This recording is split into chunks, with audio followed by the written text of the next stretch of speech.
Okay, we're rolling. All right, everyone. We are finally reaching the very end of the book of Shemot, the book of Exodus, which means that in case you've been asleep for the last month and a half, it's time for a summary of all the things that we've done. Well, it's not quite.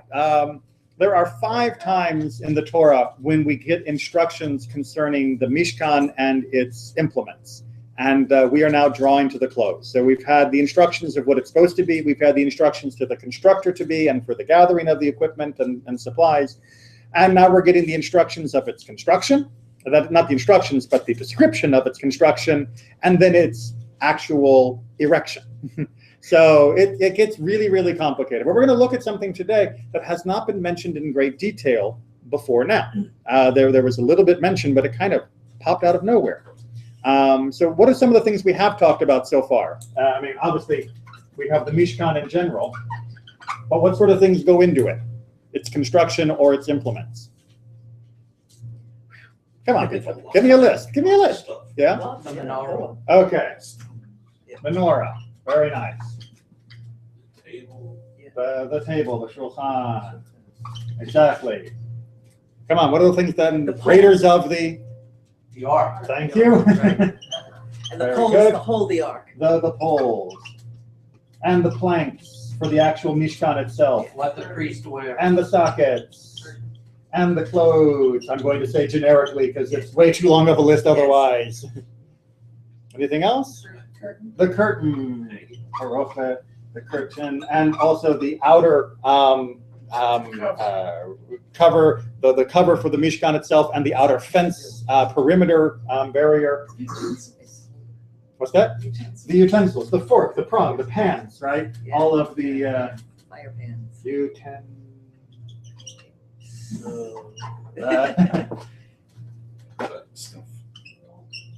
Forks. That's it. The forks, etc.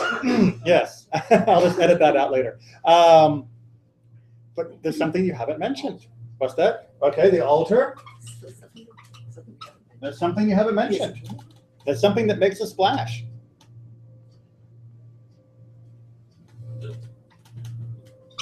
The kior, or as we often hear it called in English, the laver. By the way, if this seems like a really, really odd word, think of the English word for the bathroom. Lavatory, right? Same root in English, which is just about as incomprehensible as the Hebrew kior. You'll often hear it referred to as a basin. It is the water source that is used for the preliminary washing of the hands and feet for the Kohanim.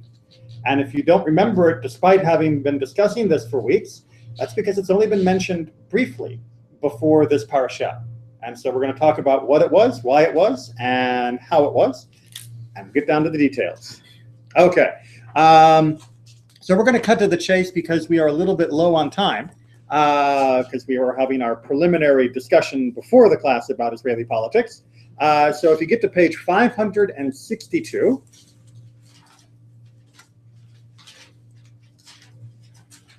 we've got a verse that we need to read, right up at the top. He made the laver. Kior. Call it the kior.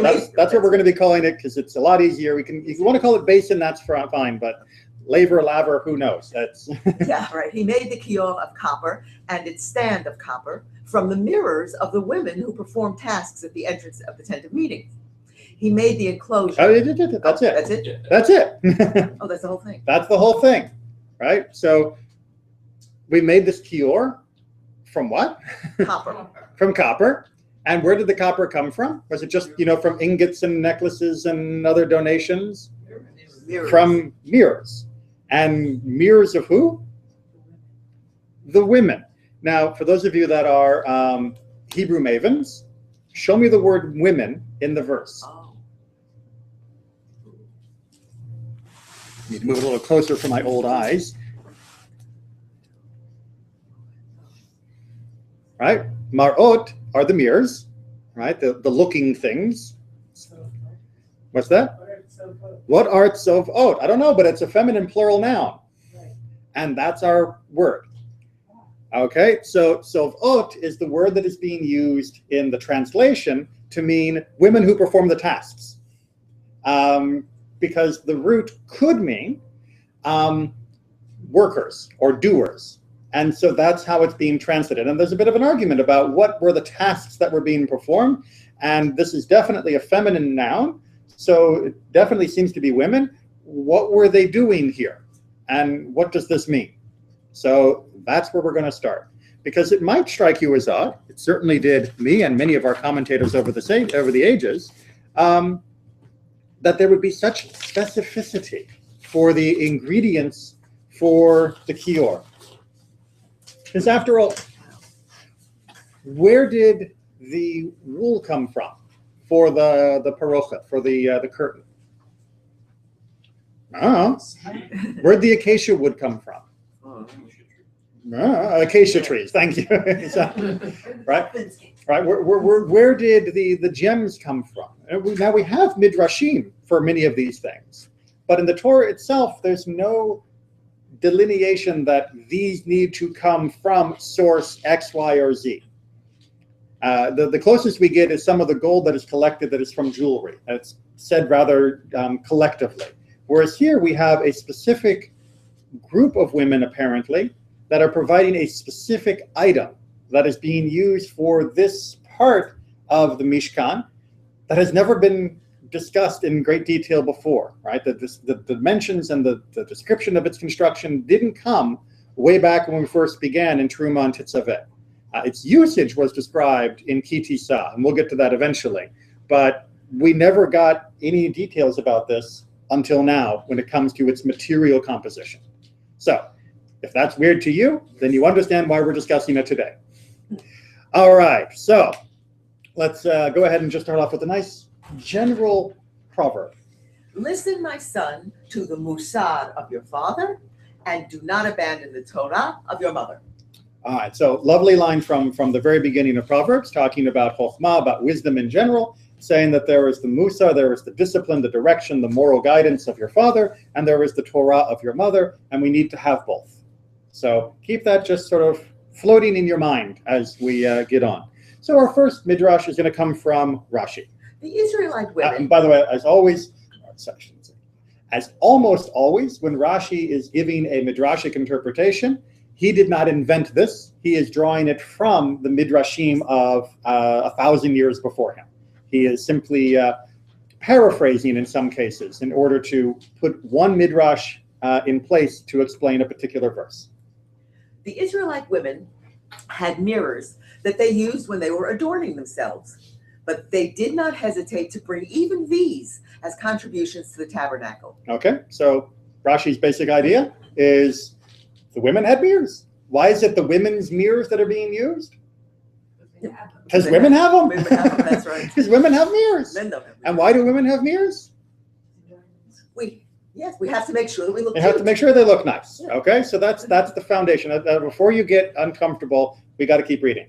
Moses spurned them as having been made for the purposes of the evil inclination. All right, so Moses says, wait, you can't give me your mirrors because for this holy object, because you only have these mirrors for your vanity. It's because of the Yetzer Hara, right? It's the evil inclination that you're feeding when you're staring at yourself in the mirror. And therefore, it's not fit for the Mishkan.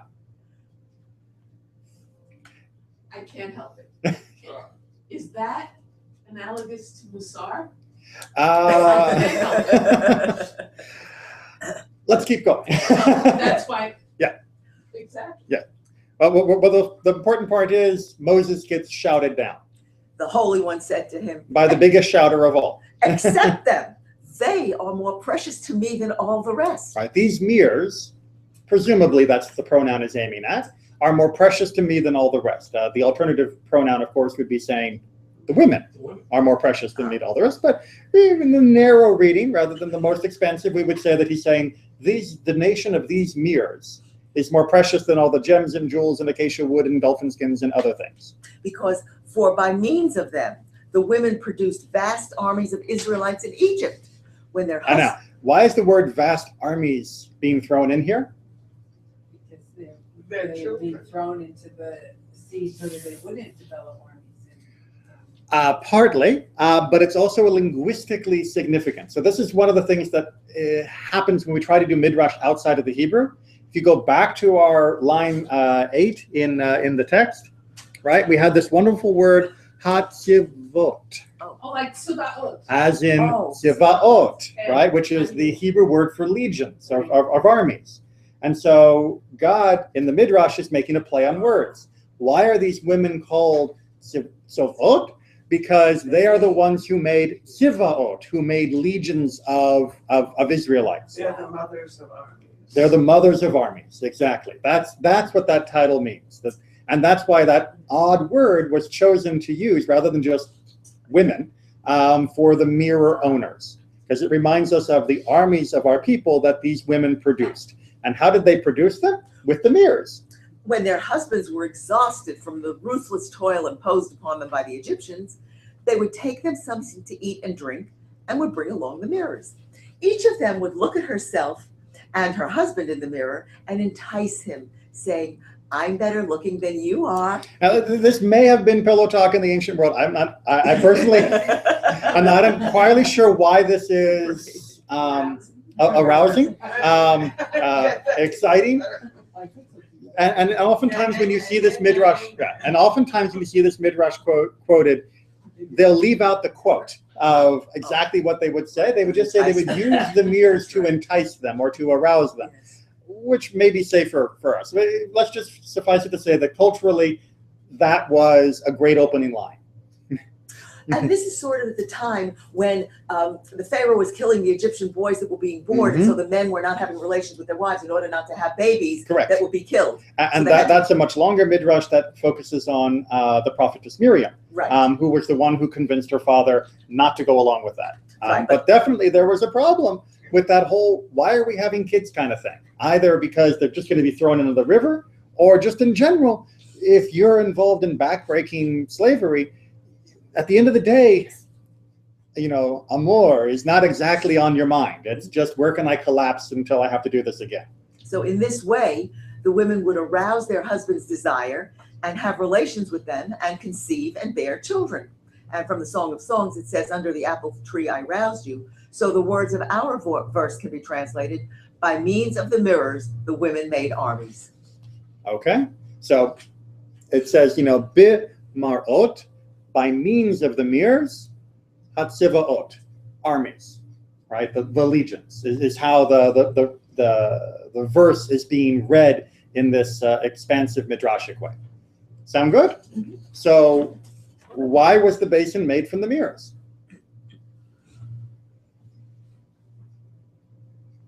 We didn't quite answer that, did we? Not exactly. Right. That's one of the interesting things about the midrash that Rashi brings. Is he brings us a wonderful midrash which gives us this inspiring tale of the women and says, why are they called this odd word? And they say it's because they made armies through the mirrors by using the mirrors as a bit of foreplay, I guess you could call it. But there's still no explanation of why the basin itself should be made from these objects in particular. But it's sort of saying that the mirrors, the copper is sanctified. Sort of. So God is definitely saying the copper is sanctified, which is why Moses shouldn't reject it. But why should it have been requested in the first place? Because it was very important to the women, and to give it up was something that jewels you don't use every day. The mirror is a daily vanity. And to give that up is significant. To give it up is very significant, but we still don't know why the copper was asked for. The donation is being explained here, and the praise of the women is being explained here, but the original request is still left as a question. Those mirrors. Isn't copper good material for making a basin? You can make a basin out of gold. You could make a basin out of silver. You could make a basin out of wood. You can make a basin out of stone. A little heavier to carry. Perhaps a stretch, but Stretch, it's okay. The copper really was Mayim Chaim. It was, and you're now going to have this water in what the materials that perpetuated the Jewish people before they were in the Mishkan, and now we're in the Mishkan, and we're going to move that forward, perpetuating the life of.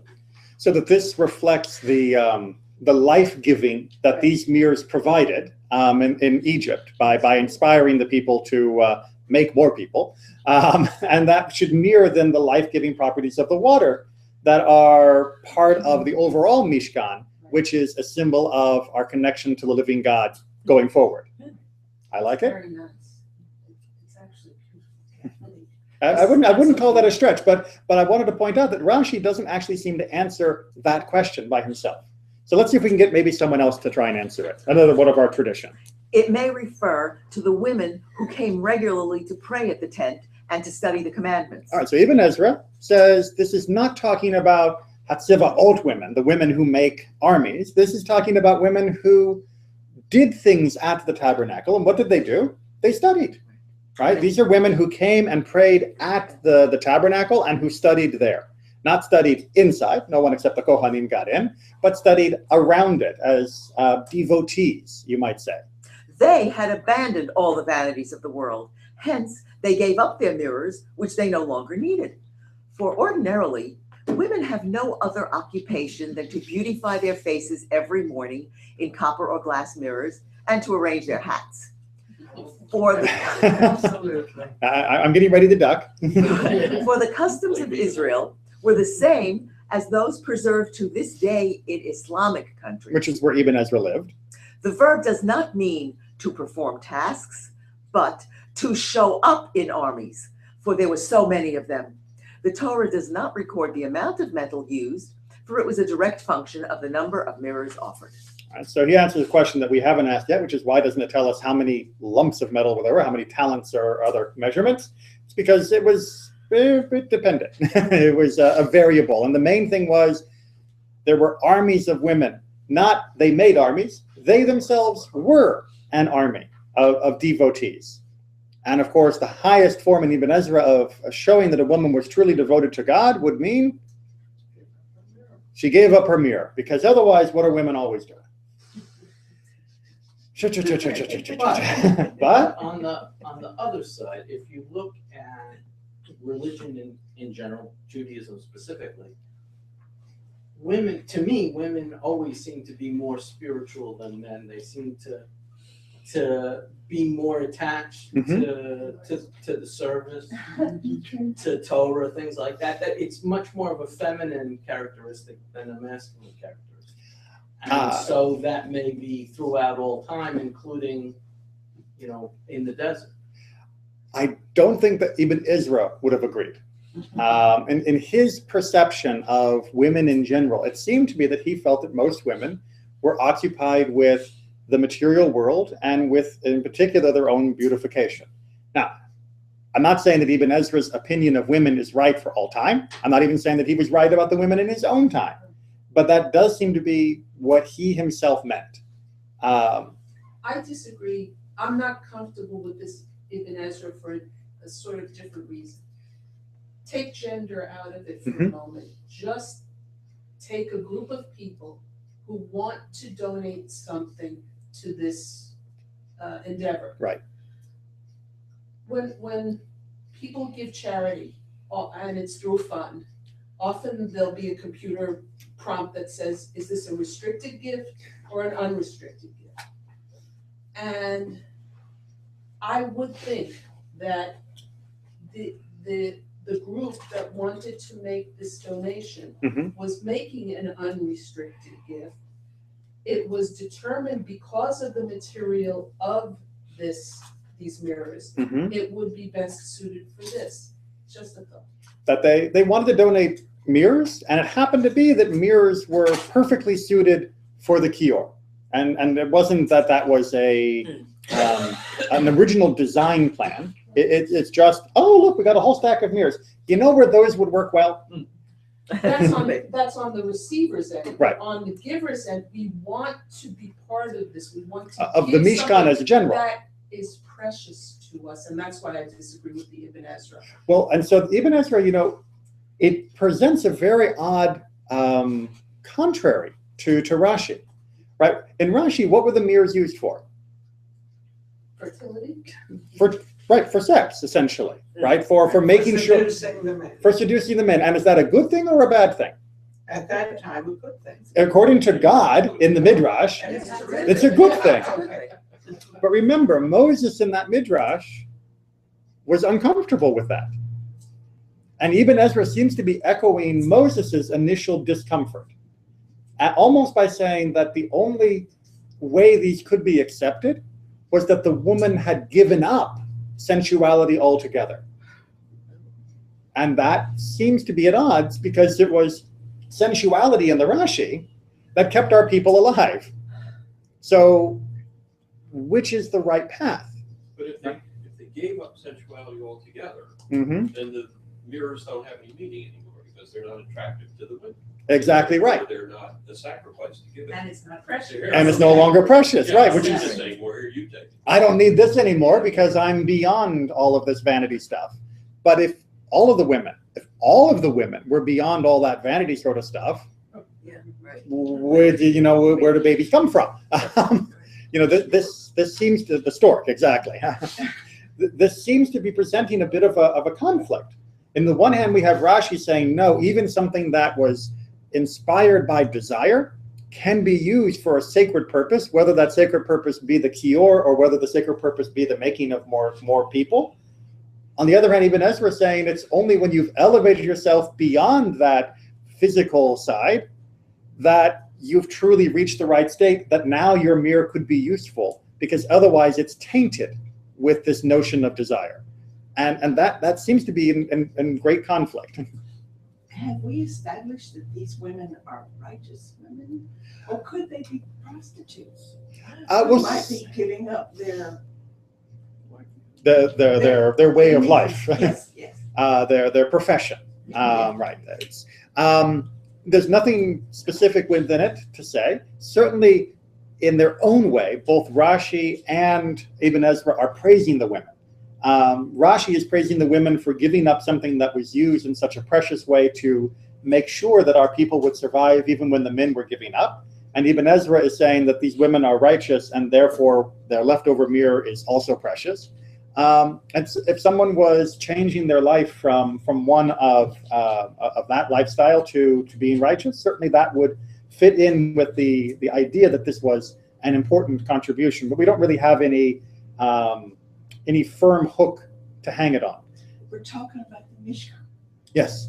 This has to be so perfect. It has to be so clean. Mm-hmm. Could this be compared with the mikvah? I mean, by the way of giving this, it is a way of purifying. With the water? Certainly there seems to be this notion of taking something that maybe was not considered to be good or great or pure or righteous and redeeming it in this way. There seems to be that notion. The question is whether or not that initial assessment was right. Because Moses seemed to think, oh, we can't have that. And God said, no, it can because it always has been pure. Whereas Ibn Ezra is saying, well, we couldn't have that. No, we can because they've now gone beyond it. So now it's okay. But both of them do have this initial hesitancy, and then they have to define why it's okay. Does that make sense? Maybe? Is that where the concept of the mikvah comes from? From this? From basin? the kior? Yeah. Not specifically. The concept of the mikvah comes from the idea of immersing something in order to make it ritually clean, which we get in the book of Leviticus. But water as a central feature of Jewish life and of Jewish ritual is definitely anchored firmly here, as well as in other places. We're overlooking something that's mentioned in every male-female relationship in the Bible, because they say he saw her and she was beauteous to behold. Mm-hmm. So women's looks were considered an asset. Absolutely. And we've already seen that Judaism doesn't mind a good-looking woman or a good-looking man, for that matter.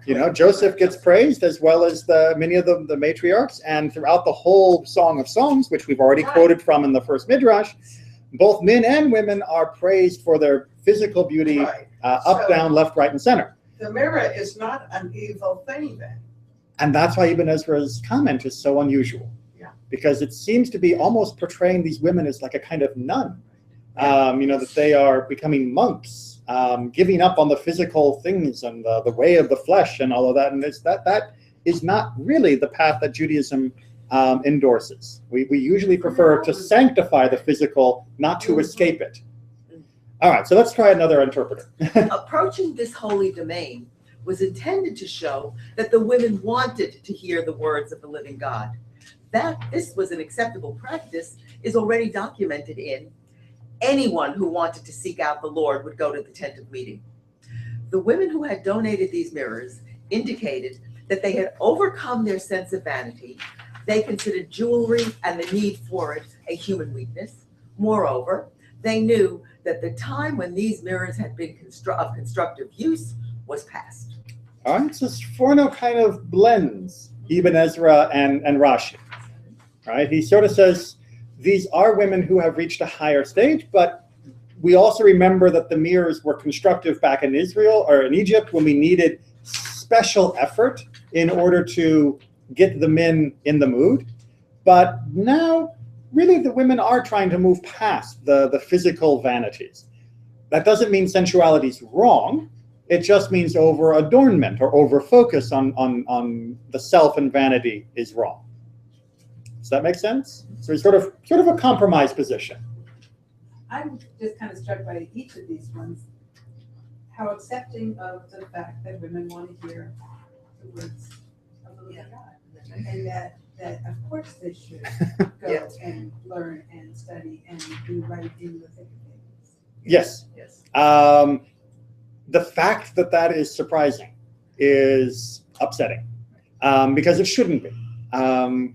How women have come to hear God in different parts of our history has certainly changed over time. But that women would want to be an equal part of the covenant and of hearing God's word and of living the life that God wants for us, that has always been accepted as a foundational truth, and that this public side of it was part of it. But yes, the events of the last 150, 200 years have made that seem shocking, and that's sad. But Ramban's going to throw a little bit of a wrench in here, as he often does. So let's keep going. The kior and its base were fashioned from the mirrors generously offered by the multitude of women who presented themselves at the entrance to the tent of meeting. All right, so Ramban, is he going army or perform task definition of our word? Army, multitude, right? He's using the term multitude as being a stand-in for tziva'ot, for legions. So he's taking Ibn Ezra's definition that there were a lot of them, rather than they produced a lot, and he's sort of ignoring the whole JPS translation of these are women who did stuff. It's just there were tons of them. The bronze of the mirrors was of exceptional quality, highly polished and beautiful, and therefore it was designated for this vessel in particular. Finally an answer to one of my first questions. Why mirrors? They were gorgeous. Because the mirrors were of exceptional quality. In order to have bronze or copper, depending upon your translation, that would be fit for the kior, you wanted to have the best. And where did you find the best copper and bronze? In the mirror. Because anything with imperfections wouldn't give you a good reflection, right? If you've ever looked at yourself in a dirty bit of a pot or a pan, you don't see yourself so clearly, but you scrub it up and clean it up, and now you've got a much better reflection, right? That's why we ended up eventually with glass backed with a silver lining, because it was the clearest image we could find. And in this time, the copper bronze that was used in mirrors was the cleanest, clearest, shiniest copper bronze you could possibly get. Make sense? Right? It's a copper pot. It's that beautiful. How did these slaves end up with such precious mirrors? Polishing them constantly. Yes. The women had nothing else to do. Oh, they had plenty of else to do, All they but had to do was look in the mirrors and polish. even as a slave, that's all they were doing. Yeah. No. Wait So- till you read the next paragraph. But we're getting to the next paragraph, and don't worry, we're gonna walk it back. I put some of these in just for you, Malka. So where did they get the mirrors? There's a variety of explanations. One, you could always say they got them when they left. Two, you can say that the form of slavery that was common in Egypt wasn't identical to the chattel slavery of the American colonies, and that people did have their own possessions. Remember when they say we want to go out and worship God in the wilderness, 3 days journey, they say we need to take our flocks with us. They owned their own flocks. Now, were they huge flocks? No. And were they free just because they had property? No, but they did seem to have some property that was considered their own. And the fact that they might have had a mirror, I guess this would have been the best copper or bronze they had. Maybe their mirrors weren't as good as the mirrors of Pharaoh, but it probably was still better than whatever cooking pots they had in terms of using that for the kior.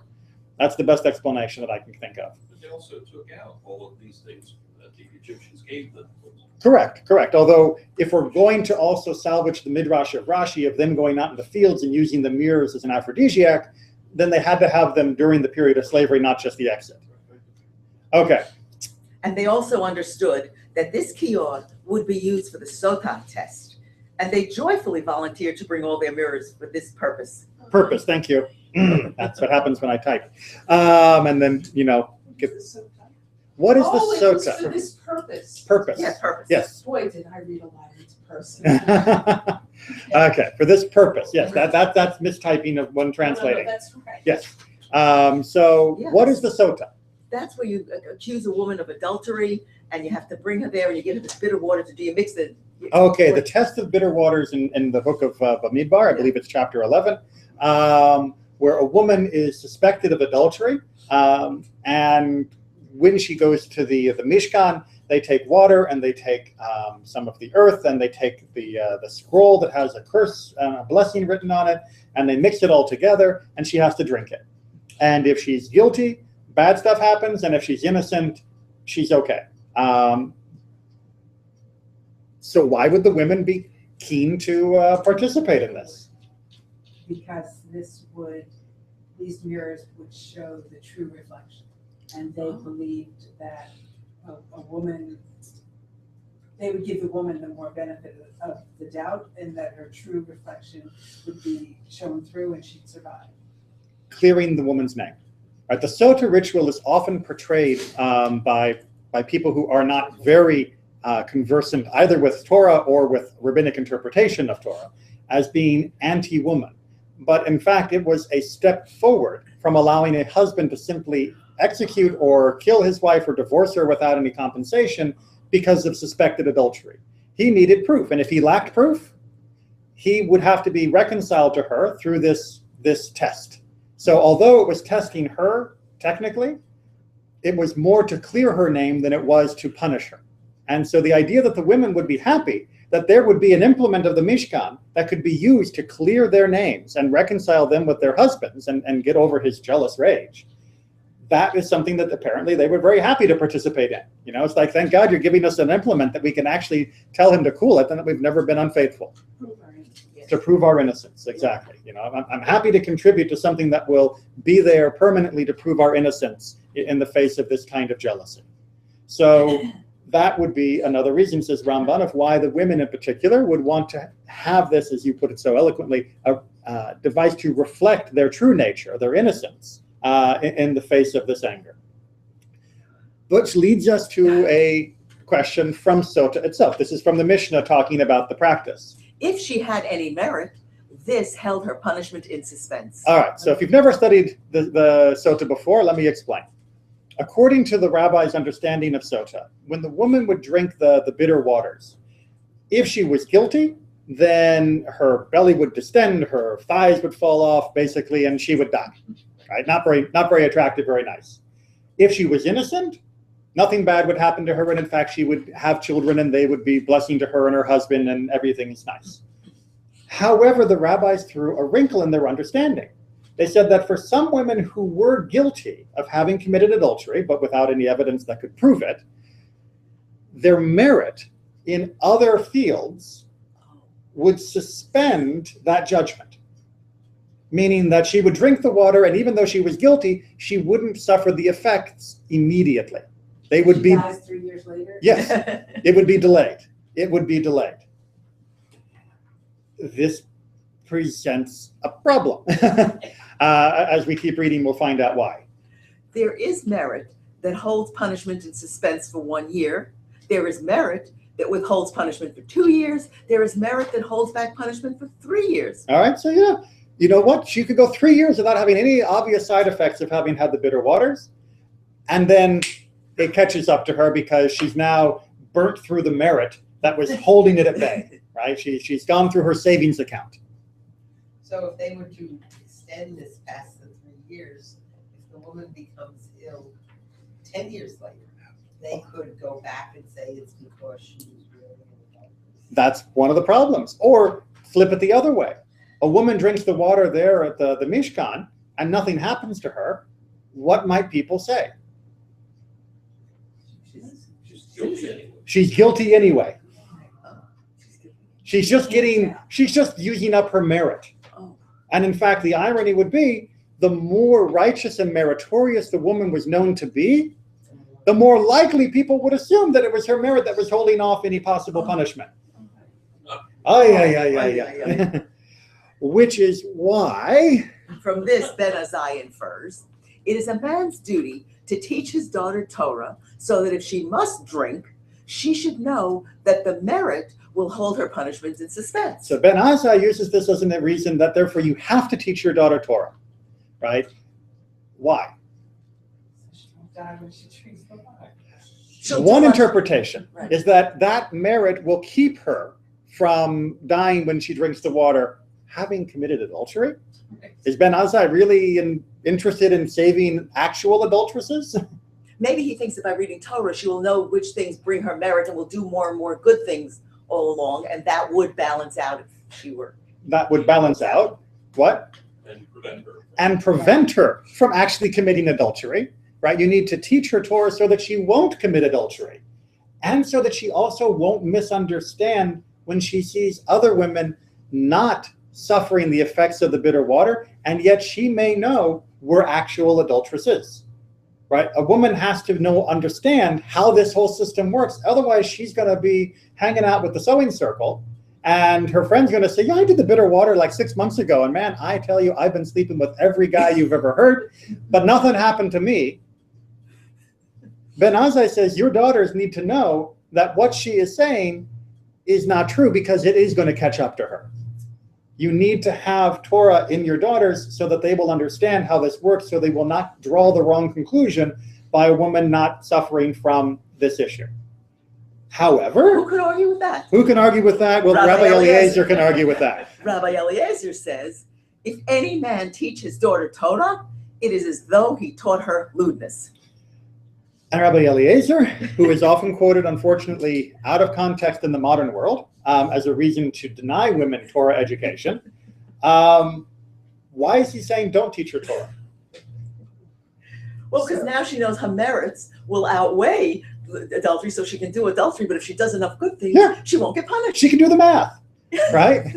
And she can figure out, just like which days are safe days and not safe days, she can figure out, well, if I've done 452 mitzvot this month, then I can probably sleep with 3 guys that aren't my husband, and I'll still be okay for, a good decade after drinking the water, which she can do all of the calculations of risk.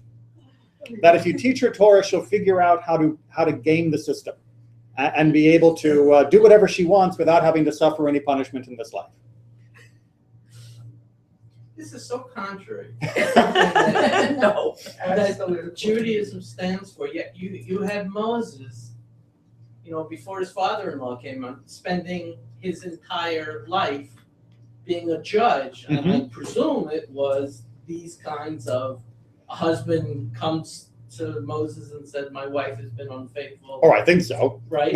And Moses says, prove it. Well, what makes you think that? And then it gets adjudicated based upon the proof, not upon drinking some superstitious. Okay, so the issue of sota in general as a way of proving innocence, I actually think was very important in the ancient world. There were no paternity suits. There was no way to do a paternity test. And so a woman was incredibly vulnerable throughout all pre-law societies to the whims of her husband. And even within Torah, a woman was often more vulnerable to the whims of the husband than he was to hers. She couldn't divorce him, he could divorce her.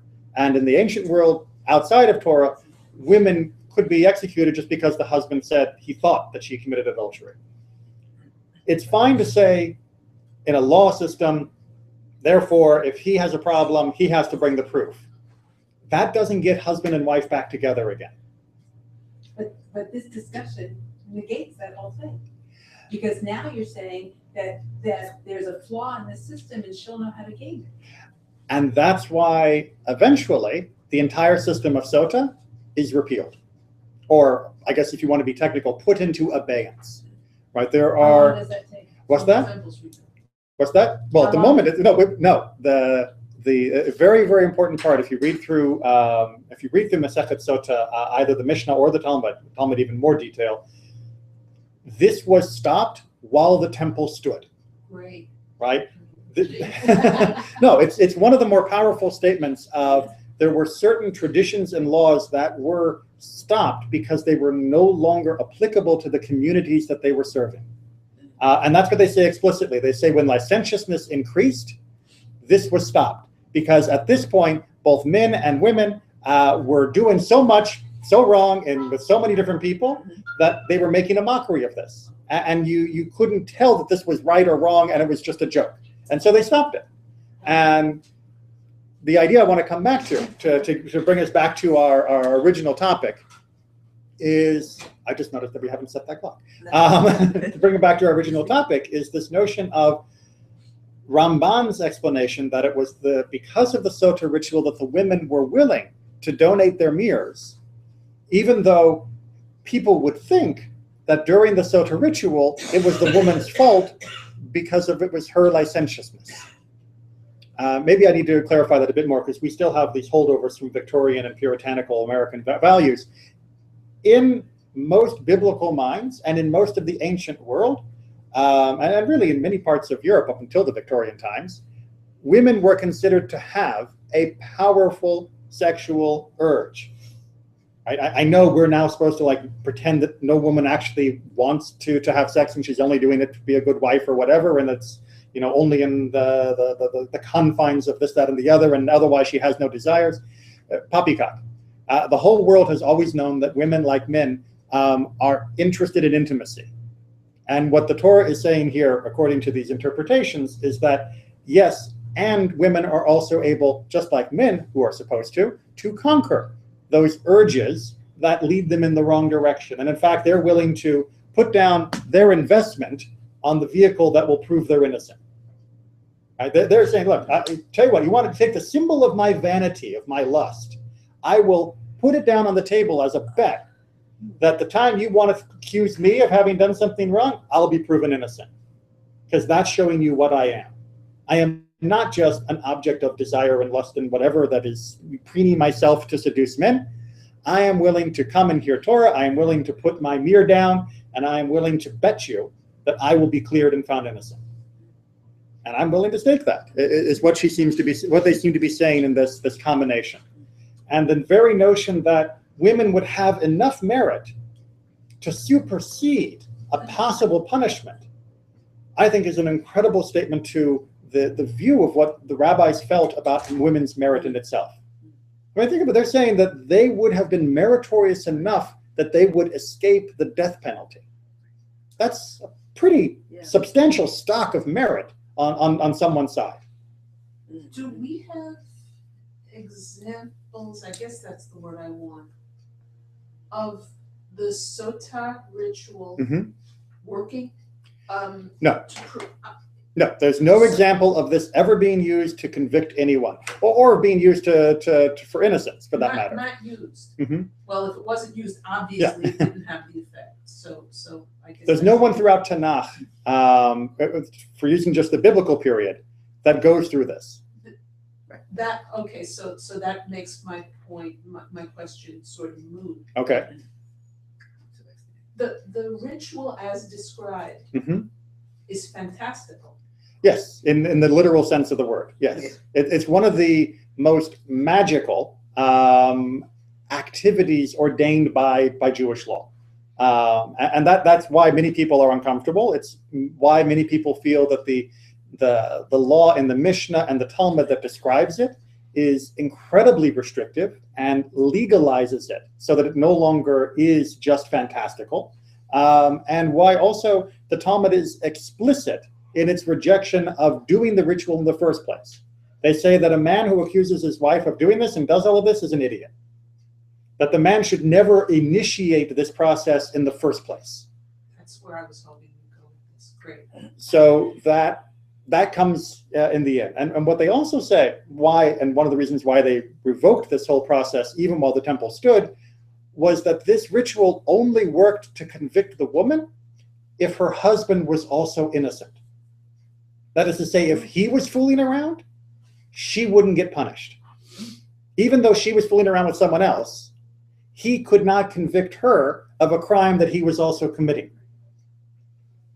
And once men and women were running around with everything, it made no sense to keep doing this, because the fact that she was off the hook may have meant she was righteous and it was held in abeyance. It may have meant that she was absolutely innocent, or it may have meant that she was guilty, but so was her husband. At which point, the ritual means nothing, and they stopped it. Couldn't another reason for stopping it is that they went from being a traveling bunch of, what is it? Semi-nomads. No, well, he used a much more derogatory term, but. Hobos?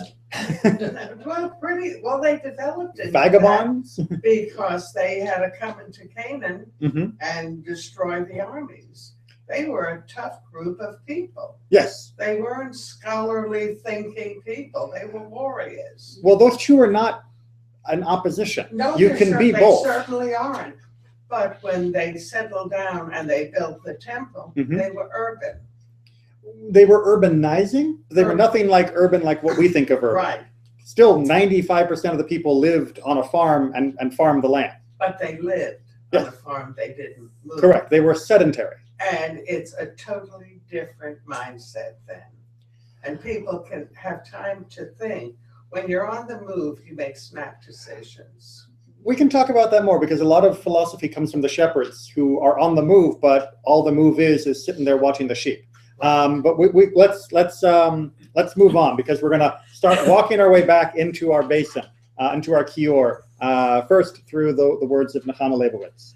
Symbolically, the mirrors do not evoke the triviality and vanity of their conventional use, but the survivalist, life-giving purpose that they serve. Right. So Nechama Leibowitz, a woman perhaps significantly, but a great Torah scholar, most importantly, said that we should look at the positive side that Rashi saw for the mirrors more than the vain side of the mirrors that Ibn Ezra was discussing. The same instinct or impulse which can lead man to perversions, filth, and destruction can also lead him to creativity, the building of a house, and the continuity of the nation. Our sages referred to this idea when they interpreted the double-syllable word used for heart, levav, instead of the single-syllable word, lev, in the text, "You shall love the Lord your God with all your heart, levavecha," to mean with your two hearts or impulses, with the good impulse and the evil impulse. All right, so where's that line taken from? To love your Lord your God with all your heart? Yeah. From the Vayakhel, right? The line that comes right after the Shema. And so Nechama Leibowitz is saying mirrors are both, but we should focus on the life-giving side, right? That the mirror does represent the vanity, but it also represents the love and the affection between husband and wife. And when we serve God, we can serve God even with those things that may not seem perfectly pure in their origin, if they are being used for a good thing. And isn't that what Judaism is all about? Taking the things that are ordinary and even evil, and even from a different origin, exactly. Right. Or rather than good and evil, things that are automatic, right, and making them thoughtful. You know, moving forward. Like we don't just eat with mindfulness. But the elevation, the willingness to serve God, not just with what's best and pure and perfect within us, but also to serve God with the other parts of our heart, which is often lustful and greedy and jealous, and to find a way to reflect that in our service of God positively, rather than negatively. Yes, that's intentional. And not to say that part of it has no place in me or that part of it has no place with God. Which is why Ibn Ezra's idea of the women throwing away their mirrors because they have rejected all of that is so counter to all the other commentaries. Even though Sforno tries to salvage him, it is very, very counter. I mean, we may forgive Ibn Ezra given the social context in which he lived for that attitude, but it definitely seems to be contrary to all of the other voices within our tradition. And it would seem that if you believe that God is the source of all, Mm-hmm. then it's both those hearts. And you should be putting them to godly use. Okay, which leads us with the final question of, if now we understand why the mirrors, and we understand why these mirrors, and what's going on, why did the kior have to be made from them? Why was this object in particular? Right? Why not put this on the curtain? Why not put this on the doorpost? Why not put this somewhere else? Why this basin? Which, to do so, we have to remind ourselves of how the basin was most used. God spoke to Moshe, saying, "You shall make a bronze kior and base for washing, and shall place it between the tent of meeting and the altar, and fill it with water. Aaron and his sons shall wash their hands and feet from it. Before entering the tent of meeting, they shall wash with water and not die. Also, before approaching the altar to serve, to present an offering by fire to God. They shall wash their hands and feet and not die, for this decree is an eternal one for Aaron and his descendants." Okay, so this is the purpose of the kior, is for the washing of the hands and the feet of the Kohanim for service of God. Now, what's the kior going to look like? A big basin. A big basin, but what's it made from? Bronze. What kind of bronze? Copper. Very polished. Very shiny bronze, which means it itself will be A mirror? mirror-like. Yeah. Right? When the Kohanim go to serve, they are going to be staring at themselves as they are purifying themselves for God's service. As they are trying to go step before God, they have to do a self-examination. They have to be self-reflective. If they are washing their hands, washing their feet, the ultimate sign in Judaism of trying to attain ritual purity, of cleansing themselves, they are washing both of their hearts because they are seeing themselves in this. And they would hopefully remember the origin of the copper that was being used and recognize the dual nature of the mirrors, as our commentators have explained, that it could be used for vanity, it could be used for life. And to recognize for they themselves that what they are about to engage in, the service of God, the form of the altar, the incense that was being offered, the sacrifices, everything that's going on, could be used very easily for very negative, selfish, and personal gain.